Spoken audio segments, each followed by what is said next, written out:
Mad Max vs Metal Gear Solid 5, Titanfall 2 vs Call of Duty and Battlefield, Horizon vs Elden Ring. In the gaming industry, timing is a death sentence. These aren't bad games that flopped. These are absolute masterpieces that got buried alive by their own publishers. Keep watching because you're about to discover 10 incredible games that never stood a chance. Mad Max launched on the exact same day as Metal Gear Solid 5 The Phantom Pain. Let that sink in. Same day, one of the biggest games of all time just erased it from existence. Nobody stood a chance against Big Boss, and Warner Bros. Knew it. They sent this game out to die, and die it did. But here's what everyone missed. Mad Max has the best vehicular combat in gaming. You're harpooning enemy vehicles, ripping off doors, tearing apart convoys, piece by piece while dust storms rage around you. Every car battle feels like something straight out of Fury Road, and the customization system lets you build the ultimate war machine exactly how you want it. The magnum opus isn't just transportation, it's your lifeline. You scavenge parts, upgrade armor, bolt on flamethrowers, and turn this hunk of metal into something that makes other drivers wet themselves. And when you're tearing across the wasteland with enemies closing in, that feeling of power is unmatched. Then there's the world itself. This wasteland is brutal, beautiful, and weirdly peaceful when you're just cruising between storms. The atmosphere nails that Mad Max vibe, desolate, dangerous, but somehow alive. You feel the heat, the desperation, the constant fight for resources. Water matters, gas matters, every decision has weight. The hand-to-hand combat borrows from the Batman Arkham games, but way more brutal. Max fights dirty, bone-breaking counters, shotgun finishers, grabbing enemies and slamming them into spikes. The game makes you feel like you're barely hanging on, fighting for every scrap of survival. But nobody saw this. Metal Gear Solid 5 swallowed all the attention, all the reviews, all the conversation. Mad Max got buried under Snake's legend and it never recovered. Critics gave it decent scores, but players moved on fast. By the time anyone looked back, the moment was gone. At least Mad Max had competition from a masterpiece. This next one got buried by hype alone. Prey had everything working against it, and it flopped hard despite being one of the smartest immersive sims ever made. First, the name confused everyone. Fans of the original 2006 Prey expected a sequel, but this was a total reboot with zero connection. Then Bethesda's marketing completely failed to show what the game actually was. The trailers made it look generic, and people just shrugged it off. Worse, it launched right after Horizon Zero Dawn, and Zelda Breath of the Wild dominated March 2017, two of the biggest games of the generation, back to back, and Prey drops into that chaos, expecting attention. Sales were weak, and Arcane never got to make a sequel. But if you actually played Prey, you discovered one of the smartest immersive sims ever made. The Talos 1 space station is a masterpiece of interconnected design. Every room connects to others in multiple ways. You can hack through doors, crawl through vents, or just blast a hole in the wall. The game never forces one path, it rewards creativity. Then there's the mimics. These alien creatures can shapeshift into literally any object. Coffee cups, chairs, trash cans, anything. You walk into a room and suddenly that innocent-looking mug sprouts legs and tries to kill you. The paranoia is real and it never goes away. You start smacking every object just to make sure it's safe. The Typhon aren't just enemies, they're a puzzle. You can scan them, learn their abilities, and then use those abilities yourself through neuromods. Want to shapeshift into objects? Go for it. Want to mind control enemies? Done. The game gives you alien powers and lets you go wild with them. And the space station itself tells an incredible story through environmental details. You find emails, audio logs, bodies, and slowly piece together what happened to the crew. Every person had a life, relationships, secrets. The tragedy of Talos 1 unfolds naturally as you explore, and it hits hard when you realize how everything went wrong. Prey also nails player choice in ways most games don't. You can kill every human you find, or save them all. You can side with the Typhon, or wipe them out. The ending changes based on your actions, and some of those twists are genuinely shocking. The game respects your decisions and makes them matter. The gaming world moved on, and this brilliant immersive sim became a cult classic, instead of the phenomenon it deserved to be. Speaking of games people assumed would suck, Marvel's Guardians of the Galaxy paid for Avengers' sins. Square Enix launched Marvel's Avengers a year earlier, and that game was a disaster. Live service garbage, microtransactions, boring missions, players got burned hard. So when Guardians showed up, everyone assumed it was more of the same trash. Shall we select the marketing didn't help either, barely showing what the game actually was. But Guardians is the opposite of Avengers in every way. It's a pure single-player story with zero microtransactions, zero live service nonsense, and zero filler. Just a tight, focused adventure with some of the best writing in any superhero game. You play as Star-Lord, but the whole team is with you constantly. Rocket, Groot, Drax, Gamora, they're always talking, arguing, joking, and the chemistry feels real. The banter isn't forced. These characters actually feel like a dysfunctional family that genuinely cares about each other, even when they're screaming at each other. The story rivals the MCU films. No joke, it's funny when it needs to be, emotional when it counts, and the stakes feel real. You're making choices that affect relationships, and those choices ripple through the entire game. Mess up with Gamora early on, and she'll remember. Build trust with Drax, and he'll have your back when it matters. Then there's the huddle mechanic. Mid-battle, you can call a timeout, give the team a pep talk, and if you pick the right words, everyone gets a massive buff. And when it works, an 80s banger kicks in and the team just demolishes everything. It's hype every single time. The combat makes you feel like a leader coordinating a team, not just a guy mashing buttons. You're calling out targets, telling Groot to root enemies, having Rocket drop explosives while you're zipping around with your jet boots. It's chaotic, but satisfying. But nobody gave it a chance. The game sold poorly, and Square Enix buried it fast. No sequel, no DLC, nothing. One of the best superhero games ever made. Gone because everyone assumed it was trash before they even tried it.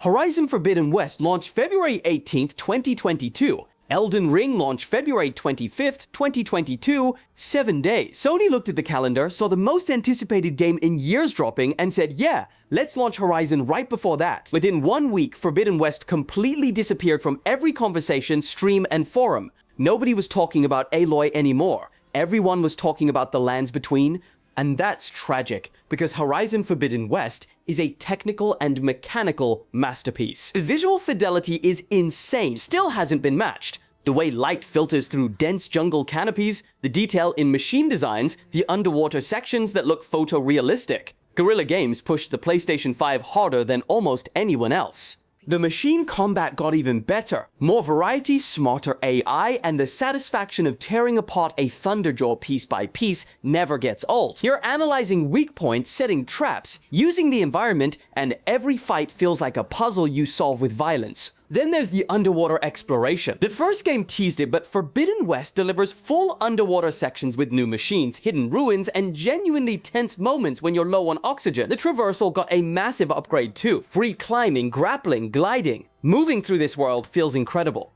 The side quests actually matter this time. They're not just filler. Each one tells a real story with characters you care about, and the writing quality stayed high throughout. The world building deepens everything you learned in the first game, and the mysteries of the old world hit even harder. Forbidden West had incredible reviews and sold well, but culturally, it just vanished. And this is the second time this happened to Horizon. The first game launched right before Breath of the Wild. Sony keeps putting this franchise in front of trains. Horizon at least got some attention before Elden Ring. This next one was dead on arrival. Dishonored 2 launched in November 2016, straight into the most brutal release window in FPS history. Titanfall 2, Battlefield 1, Call of Duty, Infinite Warfare, Doom, Skyrim Special Edition, all within weeks of each other. Arcane Studios dropped their masterpiece right into the middle of a bloodbath. Then the PC version launched with serious technical problems, stuttering, frame drops, crashes that made the game nearly unplayable for some people. Reviews focused on the bugs instead of the brilliance, and by the time Arcane patched it, players had moved on to games that actually worked. But once those issues got fixed, what remained was one of the best immersive sims ever created. Dishonored 2 has level design that's studied in game development courses. The Clockwork Mansion is a masterclass, a massive mechanical house where entire rooms shift and reconfigure at the pull of a lever, walls become floors, hallways rotate, to solving a spatial puzzle while enemies hunt you, and every playthrough reveals new paths. Then there is the Stilton Manor mission, where you travel between two timelines, past and present, and your actions in the past change the present in real time. It's one of the most clever level concepts ever put in a game, and it's executed flawlessly. The dual protagonist system changes everything. Play as Emily and you get powers like Domino, which links enemies together, so whatever happens to one happens to all. Play as Corvo and you get the classic blink and time stop abilities from the first game. Each character offers completely different playstyles and strategies. and the game respects your choices. Want to go full stealth, never kill anyone, and ghost through levels? You can. Want to murder everyone and paint the streets red? Go for it. The game adapts, the story changes, and the ending reflects your actions. Karnaca itself is gorgeous, a Mediterranean-inspired city full of detail, environmental storytelling, and secrets hidden in every corner. But Dishonored 2 never got the recognition it deserved. Sales were weak, and Arkane's masterpiece became another victim of terrible timing and technical problems that overshadowed its genius. At least Dishonored 2 had Arkane's reputation. This next one had Ubisoft working against it. Immortals Fenyx Rising got cannibalized by its own publisher. Ubisoft launched Assassin's Creed Valhalla the same month, and everyone went for the big Viking game instead. Then Cyberpunk 2077's hype train rolled through and crushed everything in its path. Immortals never stood a chance. The marketing didn't help either. Trailers made it look like a Breath of the Wild clone with Greek mythology slapped on top. People dismissed it before they even tried it, and Ubisoft barely pushed it. They had Valhalla to sell, so Immortals got left behind. But this game is way more than a Zelda copy. Yeah, it borrows ideas, stamina climbing, physics puzzles, open world exploration, but it has its own identity. The charm and humor set it apart from every other Ubisoft game. The narrator dynamic between Zeus and Prometheus is genuinely funny, with Zeus constantly interrupting the story to make jokes or correct details. The traversal feels better than recent Assassin's Creed games. You're not just climbing towers and synchronizing viewpoints. You're gliding across the map, double jumping off cliffs, and using your wings to cover huge distances. Movement is smooth, fast, and satisfying in a way Ubisoft's other games haven't been in years. Combat is simple but fun. You've got a sword, an axe, a bow, and godly powers. Fights are fast and flashy, with perfect dodges triggering slow motion and heavy attacks launching enemies into the air. It's not deep, but it doesn't need to be. It's just fun to smash through groups of enemies and feel powerful. The puzzle design is where Immortals really shines. The vaults, basically dungeons, are packed with clever environmental puzzles that require actual thought. Moving blocks, redirecting lasers, using wind currents to guide objects. Some of them are genuinely tough, and solving them feels rewarding. And the world itself is beautiful. Bright colors, lush landscapes, towering statues of gods. It's the opposite of the grim, muddy open worlds Ubisoft usually makes. The Golden Isle feels alive and vibrant, and exploring it is a joy instead of a chore. But none of that mattered. Immortals flopped hard, it sold poorly, got forgotten fast, and Ubisoft never made a sequel. It's the tightest, most charming open world they've made in years, and almost nobody played it. Buried by their own game and bad timing, Immortals Fenyx Rising became another victim of 2020's chaos. At least Immortals was colorful and fun. This next one is brutal and unforgettable. Days Gone got murdered by launch reviews. Critics trashed it for bugs, pacing issues, and a protagonist they didn't like. The scores were mediocre, and that killed momentum before players could discover what the game actually was. Then it launched between Mortal Kombat 11 and the massive hype building for The Last of Us Part 2. Terrible timing, bad press, and Sony barely marketed it. But here's the truth. Days Gone is one of the most underrated games of the generation, and the people who actually played it know that. This isn't some quick zombie shooter. It's a slow burn survival game that takes hours to reveal its true depth. And once it clicks, it's absolutely unforgettable. Now one. The Horde tech is revolutionary. No other game lets you fight literal hundreds of zombies at once. Not 10, not 50, hundreds. A full horde is 500 freakers swarming after you, and the first time you see one, it's terrifying. They move like a living wave, crashing through forests and over hills, and if they catch you, you're dead. Fighting a horde isn't just shooting, it's planning. You scout the area, set traps, plant explosives, figure out choke points, and then you execute. You're kiting them through fire, tossing attractors to split them up, using the environment to funnel them into kill zones. Every horde fight is a puzzle mixed with pure chaos, and when you finally clear one, the adrenaline rush is real. Deacon St. John isn't your typical gruff video game protagonist. Yeah, he's a biker with a tragic backstory, but the game takes time to show his vulnerability. He talks to himself constantly, and at first it seems weird, but then you realize he's just broken. He's holding on to memories of his wife, trying to convince himself she's still alive, and that desperation makes him human. The bike isn't just transportation, It's survival. You need gas. You need repairs. If your bike breaks down in the middle of nowhere with a horde nearby, you're screwed. Managing fuel and upgrades adds tension to every ride, and customizing your bike to handle different terrain and threats becomes essential. And the world transforms after the slow opening hours. The first few hours are rough. Lots of tutorials, slow missions, basic zombie encounters. But once the map opens up and you start tackling hordes, the game becomes something else entirely. The story gets darker, the stakes get higher, and Deacon's arc pays off in ways that genuinely hit hard. The tragedy is Days Gone never got a sequel. Sony saw the mediocre reviews and modest sales and just moved on. The game found a second life on PC where players finally gave it a fair shot, but by then it was too late. Ben's studio wanted to make Days Gone 2, and Sony said no. One of the best zombie games ever made, killed by bad timing and harsh critics who didn't give it a real chance. If any of these games caught your eye, links are in the description. Subscribe for more hidden masterpieces the industry forgot. Comment which game you're trying first. I read every single one.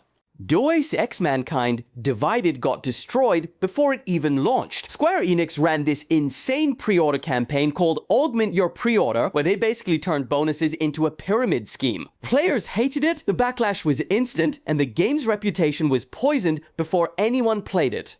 Then it launched into 2016's brutal release calendar. Uncharted 4 dominated the spring, Doom owned the summer, Battlefield, Titanfall, Dishonored all dropped in the fall. Mankind Divided got buried, and the pre-order controversy made sure nobody wanted to give it a chance. But this game is a masterpiece of world building and player choice. Prague is the most detailed city ever put in a game, not the biggest. The most detailed. Every apartment has a story, every NPC has a life. You can break into buildings, read emails, piece together conspiracies, and discover side stories that have nothing to do with the main plot, but add incredible depth to the world.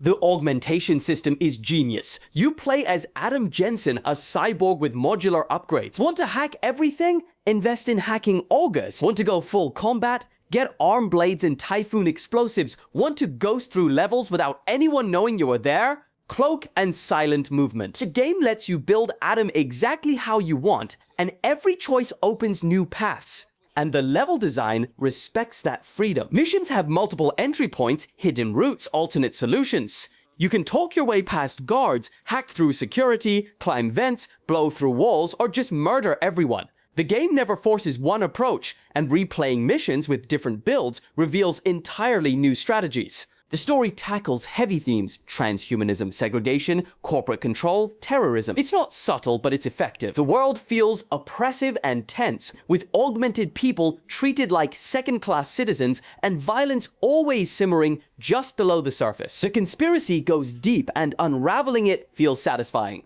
But the biggest criticism is the story feels unfinished. The game ends abruptly, clearly setting up a sequel that never came. Square Enix saw weak sales, shelved the franchise, and that was it. Deus Ex is dead now, and Mankind Divided is the last we'll probably ever see of Adam Jensen. The tragedy is this game deserved better. It's a brilliant immersive sim with some of the best environmental storytelling in gaming, and it got killed by bad marketing, worse timing, and a publisher that gave up on it. Sunset Overdrive launched as an Xbox One exclusive in 2014, which was basically a death sentence. The Xbox One was struggling hard that year, losing badly to the PlayStation 4, and nobody wanted to buy exclusives for a console they didn't own. Then it launched right alongside Halo the Master Chief Collection, which was broken at launch and dominated all the conversation for the wrong reasons. Insomniac Games made this wild, colorful, movement-focused shooter, and almost nobody played it. It eventually came to PC in 2018, but by then, the moment was gone. The game never got a sequel, and Insomniac moved on to Spider-Man, which became a massive hit. Sunset Overdrive got left behind, but this game has the best traversal system Insomniac ever made before Spider-Man. You're grinding on rails, bouncing off cars, wall running, ziplining, and air dashing all at once. You never touch the ground. Staying in motion keeps your combo multiplier going, which amps up your damage and abilities. The movement is the combat, and it feels incredible once you get into the flow. The weapons are absolutely insane. You've got a gun that shoots vinyl records, a teddy bear launcher that makes enemies explode, a freeze bomb that turns mutants into ice sculptures you can shatter. The game embraces chaos and ridiculousness, and it works because the tone is so committed to being fun and over the top. The style, humor, and energy feel fresh even now. Sunset City is bright, vibrant, and packed with personality. The apocalypse happened because an energy drink turned everyone into mutants, and the whole game leans into that absurdity. It's self-aware, funny, and never takes itself seriously. Zit. But it deserved the Spider-Man treatment. Imagine a sequel with a bigger budget, more polish, and the lessons Insomniac learned from Spider-Man's success. Instead, Sunset Overdrive is a one-off cult classic that most people never played. It's a tragedy because this game proved Insomniac could make movement feel amazing, and they took that knowledge and made one of the best superhero games ever. Sunset Overdrive deserved that same chance. Titanfall 2 is the ultimate tragedy. EA murdered their own game. They looked at the calendar, saw Battlefield 1 launching 1 week before and Call of Duty Infinite Warfare launching 1 week after, and decided that was the perfect window for Titanfall 2. One of the dumbest publishing decisions in gaming history. Respawn Entertainment made a masterpiece and EA sent it to die. The game launched, got crushed between two massive franchises, and never recovered. The player base stayed small, the sales were weak, and Titanfall 2 became the poster child for terrible release timing. But the campaign is legendary. Effect and Cause is one of the greatest levels ever designed. You're jumping between past and present with a time travel device, solving combat puzzles across 2 timelines. The level design is genius, and it's just one mission in a campaign packed with incredible ideas. The relationship between Pilot and Titan is the emotional core. BT-7274 isn't just a robot. He's your partner, your friend, and the bond you build with him throughout the campaign hits harder than most games even try. The ending still wrecks people,